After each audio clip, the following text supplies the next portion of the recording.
Oke, Assalamualaikum warahmatullahi wabarakatuh. Nah, pada video bagian ketiga ini kita akan membahas soal lanjutan dari part kedua ya. Nah, di nomor 3 ini coba perhatikan. Diketahui suku banyak fx jika dibagi x plus 1 bersisa 10. Sedangkan jika dibagi dengan 2x min 3 bersisa 5. Tentukan sisa pembagian suku banyak fx jika dibagi oleh 2x pangkat 2 dikurangi x dikurangi 3. Ini kita jawab dulu teman-teman. Nah, untuk mengerjakan model soal yang seperti nomor 3 ini, nah kita nanti akan menggunakan teorema sisa gitu ya. Nah, kita lihat dari soal itu diketahui di pembagi yang pertama. Nah, di pembagi yang pertama ini adalah pembagi polinomial di mana pembaginya adalah berderajat 1. Kemudian di bagian kedua ini juga sama. Ini derajatnya juga 1 ya. Jadi x pangkat tertinggi juga 1. Sisanya diketahui. Kemudian untuk yang bagian selanjutnya ini pun juga sama ya teman-teman. Tapi yang membedakan apa? Di sini derajatnya adalah berderajat 2. Nah, ketika suatu suku banyak itu mempunyai derajat 2, maka sisa pembagiannya itu pastilah sebuah polinomial berderajat 1. Ini saya ulangi lagi ya. Jika pembaginya tadi adalah polinomial atau suku banyak berderajat 2, maka sisanya pastilah merupakan sebuah polinomial berderajat 1. Nah, biasanya ya, ini untuk penulisan sisa dari pembaginya ini. Nah, sisanya dapat kita tulis menjadi Sx sama dengan Ax ditambah dengan B. Nah, itu biasanya begitu penulisan dari rumus sisanya. Kalau dia berderajat 2, maka sisanya pastilah sebuah polinomial berderajat 1. Kalau misalkan dia berderajat 3, berarti sisanya adalah polinomial berderajat 2. Kalau di sini berderajat 4, maka sisanya adalah sebuah polinomial atau suku banyak berderajat 3. Ya, jadi selalu berselisih 1 untuk pangkat tertingginya. Nah, seperti itu ya teman-teman. Nah, jika kita melihat dari sini, kita akan coba memfaktorkan untuk polinomial berderajat 2 ini. Nah, jika hasil pemfaktorannya ini ada hubungannya dengan pembagi 1 dan pembagi 2, maka kita bisa menggunakan teorema sisa untuk menentukan sisa pembagian dari polinomial. Jadi begitu ya teman-teman. Coba kita faktorkan dulu. Nah, kita tulis lagi. Ini adalah 2x pangkat berapa itu ya? 2x pangkat 2 dikurangi x dikurangi 3. Nah, ini kita bisa faktorkan. Yang kita faktorkan adalah yang depan dengan belakang. 2x pangkat 2 itu kan dibentuk menjadi 2x dikali dengan x. Kalau 3 ini kemungkinannya kan bisa jadi adalah 3 dikali 1 kan begitu. Atau 1 dikali 3 juga boleh. 1 dikalikan dengan 3. Nah, yang mana yang dinegatifkan begitu. Nah, ini akan kita coba dulu. Yang dinegatifkan adalah sama dengan 3 misalnya. Ini ya. Nah, terus kemudian kita cek apakah hasilnya ini sudah sesuai atau belum. Nah, sekarang kita cek dulu ya. 2x dikali dengan 1 sama dengan 2x. Kemudian sekarang belakang dikalikan dengan belakang. X dikalikan dengan negatif 3, ketemunya adalah negatif 3x. Sehingga nanti kalau kita jumlahkan, hasil penjumlahannya itu harus sama dengan unsur yang bagian tengah.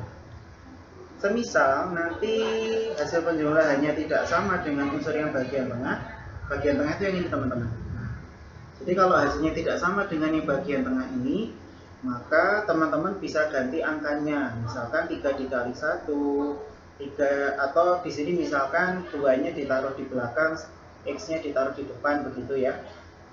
Dan seterusnya nanti dibolak-balik sendiri ya teman-teman. berarti 2x dikurangi 3x itu tadi ketemunya adalah negatif x. Nah, ternyata hasilnya sama. Kalau hasilnya sudah sama, ya sudah sama-sama negatif x seperti ini, bentuk ini bisa kita pasangkan. Yang pinggir dipasangkan dengan yang pinggir, kemudian nanti unsur yang ada di bagian tengah, jadi yang ini, yang tengah bisa kita pasangkan dengan yang tengah.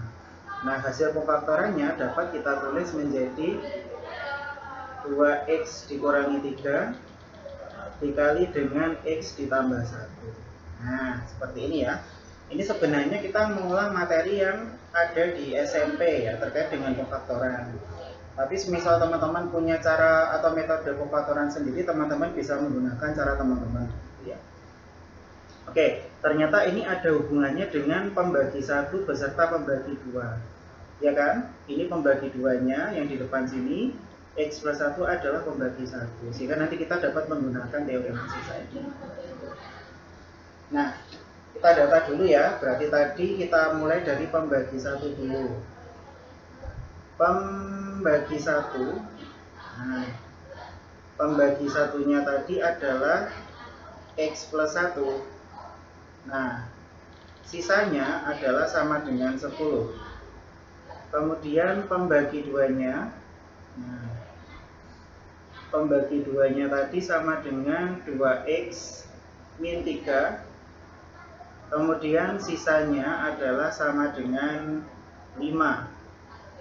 Selanjutnya di sini kita punya pembagi 3 ya. Nah, pembagi 3, nah, itu tadi adalah 2x pangkat 2 dikurangi x dikurangi 3. Nah, pastilah sisanya itu merupakan sebuah polinomial berderajat 1. Jadi sisanya adalah Sx sama dengan Ax ditambah B. Ini adalah sisa pembagiannya. Nah, caranya nanti dari setiap pembagi yang ada di atas itu akan kita sama dengan K0 dulu teman-teman. Begitu. Berarti yang atas dulu misalkan kita sama dengan K0 ya pembaginya. Maka kita dapatkan x plus 1 sama dengan 0, berarti x sama dengan negatif 1. Nah, jika dituliskan dalam kalimatnya, maka bisa kita tulis menjadi S negatif 1 sama dengan 10. Ini kita dapatkan dari suku yang diketahui tadi. Nah, selanjutnya sekarang kita akan bekerja di sisa yang kedua. Nah, sisa yang kedua tadi itu berapa teman-teman? Tadi sisanya adalah 5. Berarti pembaginya itu kita sama dengan K0 juga. Nah, ini kita sama dengan K0 ya pembaginya. Nanti menjadi 2x min 3 sama dengan 0. 2x sama dengan, ini kan min 3 kita pindah ruas jadi plus 3. Nah, maka didapatkan x sama dengan 3/2. Gitu. Nah, dari pernyataan ini berarti kalau kita tuliskan dalam sisanya, maka dapat ditulis menjadi S dalam kurung 3/2. Nah, itu nilainya akan sama dengan ini. Nah, jadi seperti ini ya. Jadi sisanya akan sama dengan ini. Nah, berikutnya kalau kita sudah dapatkan S negatif 1 sama dengan 10, kemudian S 3/2 sama dengan 5, maka kita akan masukkan ke rumusnya Sx gitu. Nah, ide pengerjaannya nanti bagaimana? Ide pengerjaannya adalah kita nanti akan menggunakan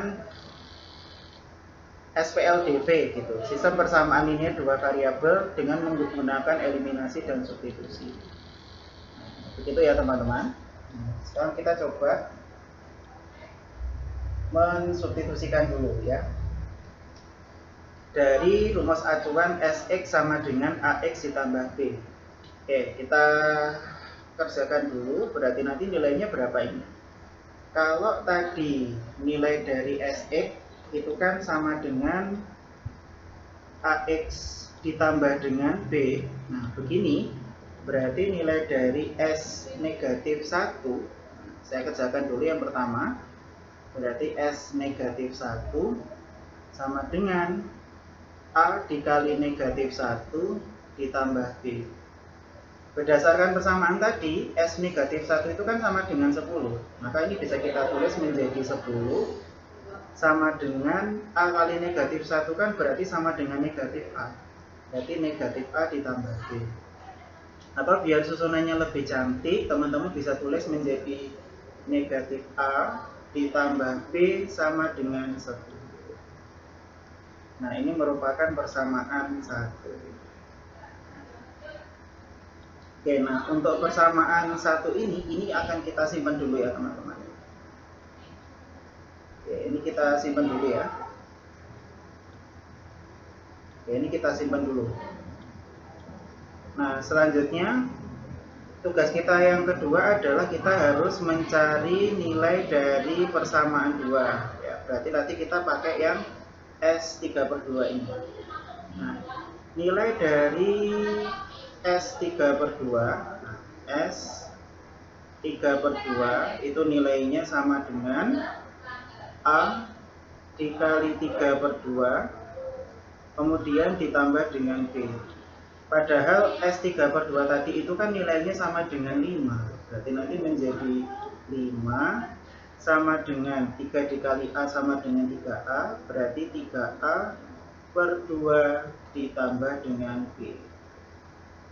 Nah teman-teman, ini kan untuk menghilangkan penyebut yang sama dengan 2 ini, nanti kedua ruasnya akan kita kalikan dengan 2 supaya nanti tidak jadi pecahan ya teman-teman. Nah karena biasanya kalau pecahan kan biasanya kita agak males ya. Jadi nanti untuk kedua ruasnya akan kita kalikan dengan 2.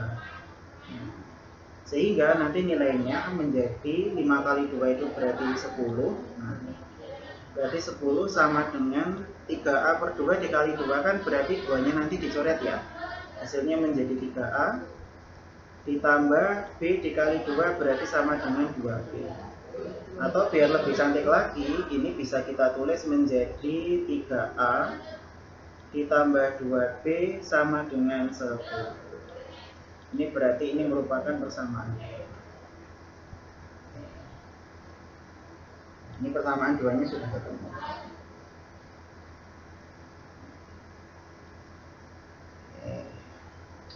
Oke, sampai sini bisa dipahami ya. Mudah-mudahan bisa dipahami. Nah, karena persamaan 1 dan persamaan 2 ini kan merupakan SPLDV, nanti kita akan cari dengan substitusi dan eliminasi. Kalau kita lihat persamaan 1 dan persamaan 2 ini kan belum setara ya teman-teman ya.